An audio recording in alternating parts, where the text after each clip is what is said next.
Yes, yo. How you guys doing today? And hopefully you're having a great weekend. If today is the first time seeing me on your screen, my name is the Heartbeat of Nations, and welcome to my YouTube channel. And for my old subscribers, thank you for always coming back to watch my video. Like I said, for my new subscribers, please consider clicking on the subscribe button. Today I have an interesting topic, very beautiful topic, and please try to watch to the end because some of my viewers they don't watch the video to the end to understand the concept of the message or the topic. They will just start commenting. I mean, I'm not against that. I enjoy your comment. I enjoy reading your comments. Everything I see, everything. Thank you for your comments. Keep them coming. Both the positive one, both the negative one. I mean, I will just take correction and then move on, but that will not stop me from doing what I'm doing. So today, without wasting much of your time, I'm just going to go straight to the point. And today's topic, let me see. Today's topic, it says why did the English-speaking region of Cameroon join Cameroon instead of Nigeria upon independence? I mean, that's a very great question, though. So the Igbo domination for politicians of a certain belt.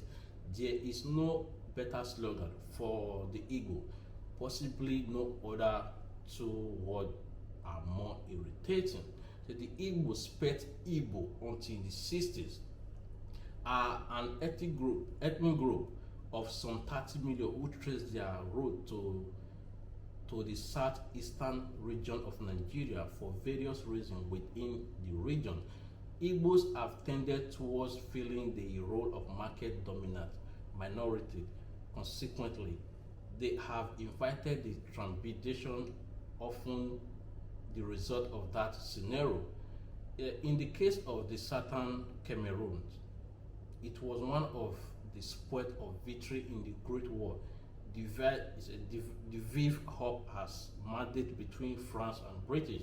One of the results of Wilhelm's second note was the introduction of new governing style and ruling language in Cameroon.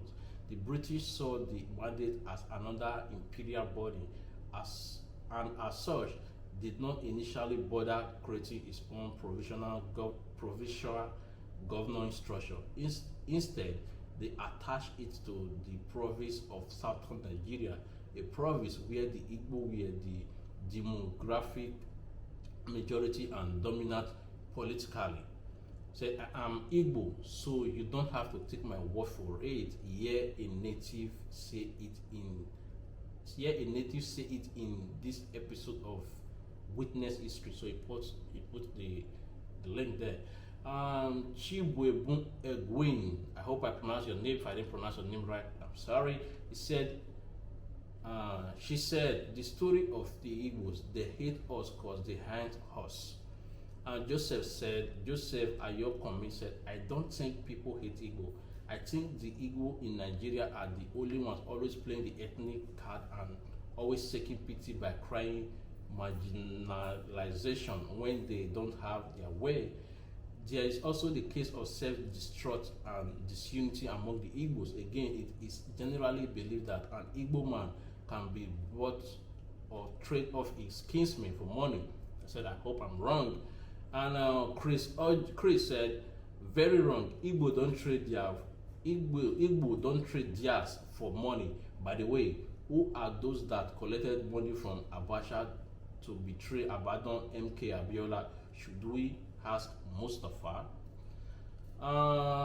Joseph said, perhaps you should ask why. You said perhaps you should ask why we had four Senate president of southeastern Nigeria between 1999 and 2007, why we had only one between 2007 to 2015. So more than any other part of Nigeria, the South, particularly Southeast, have never united and trade off their own. I'm not making this assertion to reduce the SE, meaning the Southeast. I like to make that clear. I make this submission for us or in the South to know that if we fail to be united, we will continue to be beholden to the North. So what is going on in APC is an evidence of this. The North has the presidency and the party want the South to control the party.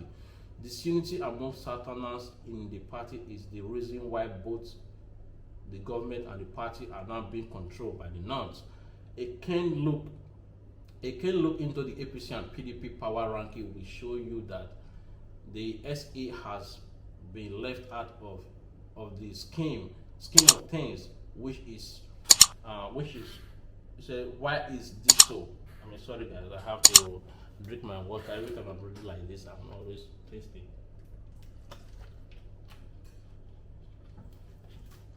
So, and Joy said, yes, you are absolutely wrong. Pastor Tunde Bakare shared the outcome of a supposed Yoruba political player meeting that the topic ended up being how to coup the Igbos because they are buying land and houses and building businesses.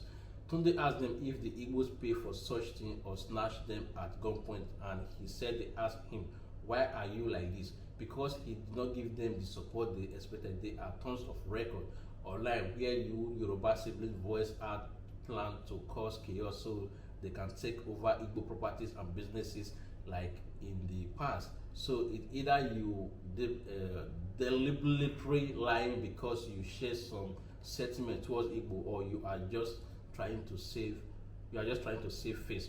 I mean, before I continue, that's true though, because I've seen a lot of video where the Yorubas are saying that Igbos are taking all the land in Lagos, Igbos are buying all the property in Lagos, Igbos are this and Igbos are that. You know, I've seen a lot of video of that, and the only thing I would say, because for me, I've lived among Yorubas for most of my life, like, so the Yoruba people are very nice people. I'm not trying to be tribalist here, but the only thing I notice about Yoruba is that some of them, though, they are very jealous when they see other tribes progresses around them. So, but we are not going to go into that topic.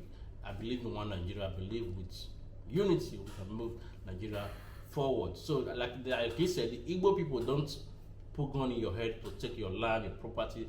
They work, they get their money, and they buy it. Example of this is go to Surulere. If you live in Surulere, you will know what I mean.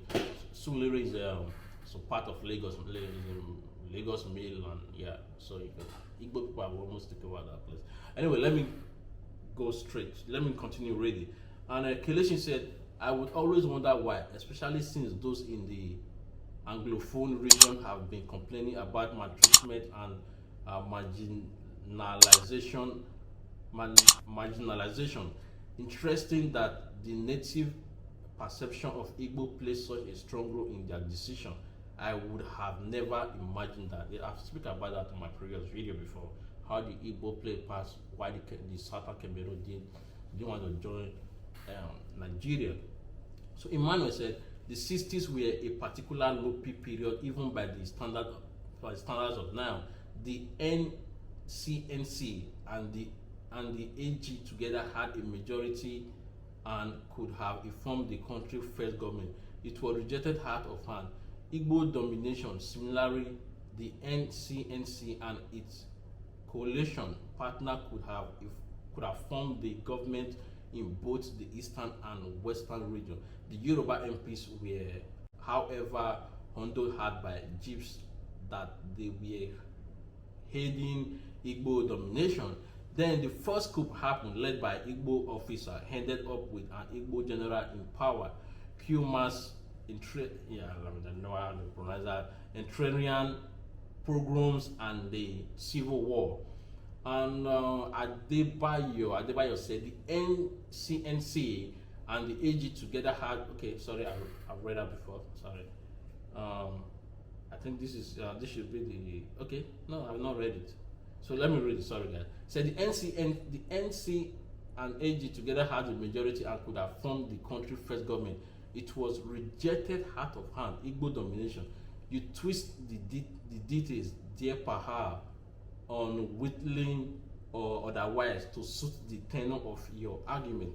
The NCNC actually rejected the overturn by AG, which conclude concession of prime ministership by Awolowo to Dr. Nnamdi Azikiwe, because one did not threaten to pull out of federation should the coalition crystallized. Two, the leadership of NCNC fed the aliens with less educated partner is more expedient. And three, the colonial administration worked behind the scene to abort the aliens because it did not just suit its agenda to hand over independent Nigeria to a trusted ally. The NCNC won federal election of 1954 in both East and West by virtue of that its members were proportionally. I will cut my tongue because I cannot be pronouncing this big in English. People will not kill me, but let me just try and pronounce this one.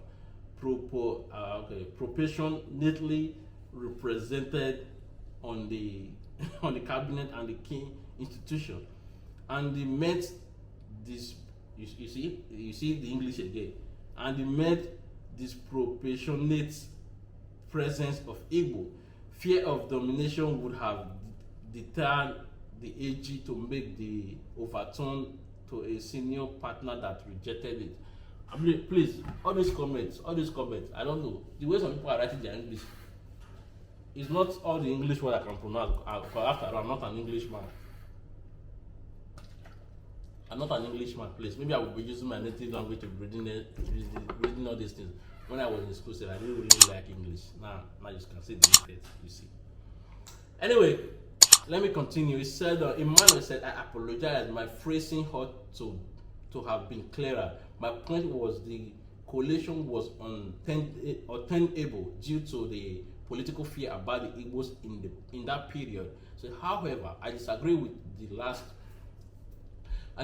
your last two reasons for the NCNC decision to give up the premiership. It was an act of statesmanship on one hand and surge to vengeance against AG for their earlier action in denying Dr. Azikiwe the premiership of the West, not to mention their role in tarring the NCNC as the Igbo party instead of the National Party it was. And Sadiq said this is mispresentation of well-known history. The AG was ready to work with NCNC. NCNC was not. How the failure to form coalition now down to Igbo domination, especially considering the Igbo-led NCNC later formed a coalition with the NPC. Are you saying there was fear of Igbo domination in the West, but not in the West, but not in the North? I'm confused. I already addressed that in my comment with Mr. Saluko below. And okay, this is the last one. And he said, "Yup, I think the Igbo man did not understand the concept of know your place. When you are outside your territory, hence they face hostility wherever they settle. If a successful outside Yoruba or Igbo man settle in a foreign land, I can bet the first issue will be with the Igbo man." I agree with that. You Yoruba and outside desperate. You Yoruba and outside depreciate wherever you settle, while the Igbo appreciate where he settles. Take Lagos as a case of study. Go around all the Yoruba and outside dominated area. They are all stinking slum. Wow, so horrible. You wonder how people survive there. Compare them to Igbo dominated area, and there you will have the reason for the people. There you will have the reason for you people hatred. But rather than learn the Igbo man industry like Pastor Tunde Bakare likely advise you people, you keep hating. Sorry that if I didn't read that right. You saw me posting everything, so you can read for yourself, because sometimes their English is trying to spoil my brain, but me, I refuse. Like I said, if this is the first time, my name is The Habit of Nation. I'm welcome to my YouTube channel. Please don't forget to like this video, click on the subscribe button if this is the first time. I will definitely see you. God bless.